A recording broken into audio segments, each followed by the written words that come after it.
With me, a gentleman with one of the longest sustaining characters in professional wrestling today. It's gone on through ECW, WCW, and now in WWF. Today we're hanging with Raven, and welcome to HWA, Raven. How you doing, Les? Good. It's, you and I go back a little while, but let's go back even beyond that. That's a long time. Yeah, it is a long time. To where you started, and you actually started with Larry Sharp in the Monster Factory, right? Right, that was about 14 years ago.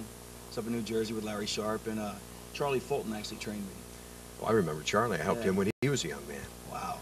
I can't remember that far back. Of course you can. Maybe. But you've done a little bit of everything. You've managed. You start out actually doing a lot of managing. That wasn't my choice. But yeah, a little bit of everything. Really well-rounded. I think I always tried to be as versatile as I could. You know, whether it was hardcore, whether it was being a champion or manager, so to speak, interviews, everything. I always tried to be a well-rounded talent.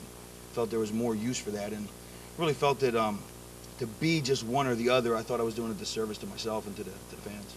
And of course, I think that's the kind of advice you give to a younger wrestler on his way up today. Yeah, I think that's the biggest problem today is everybody wants to either see two kinds of people. You either see the guys that want to just be these technical wrestlers in the ring, or you see these guys that just want to be flamboyant characters.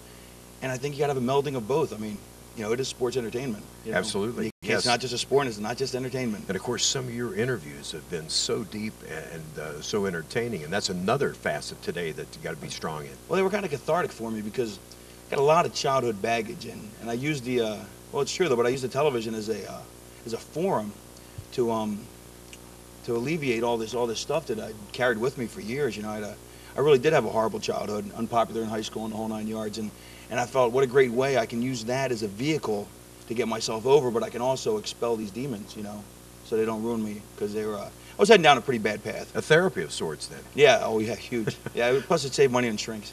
All right. Well, you've been in HWA with us for a little while now, and I'd like your insight on these guys are obviously the future of the WWF and professional wrestling. How do you feel about some of the talent here? Absolutely. I mean, I think there's a lot of talent here. I think, you know, where else is it going to come from? I mean, people just aren't automatically born and they're in the WWF. I mean, all these people that you've seen for years, I mean, you know this, but the fans at home, all the people you've seen for years don't just automatically just show up one day and they're WWF superstars. I mean, you got to pay your dues, whether it's in the HWA or an OVW. You know, I wrestled in Portland, they had a territory, Portland, Oregon, and Florida Championship Wrestling, and Memphis, Tennessee, Vancouver for Al Tomko, oh my God. But back in the day, they had territories in every state. Now there's just a few. There's just a few places to learn, and I think it's really good that they got a place to learn. Otherwise, you know, there will be no future superstars. Absolutely, and of course with guys like yourself, Tommy Dreamer, Just Incredible, some of the stars from WWF coming down. Of course, it tests their wings, so to speak. Yeah, well, I mean, it's also a way to give back. You know, it's a way to help out. I mean, you know, somebody taught me at some point. You know, so I want to be able to teach somebody else. You know, and plus, the better quality of opponent you work with, the better it makes you. So by giving the young guys a chance to work with, you know, the bigger stars, it gives them more to rub off and more to learn from. Absolutely.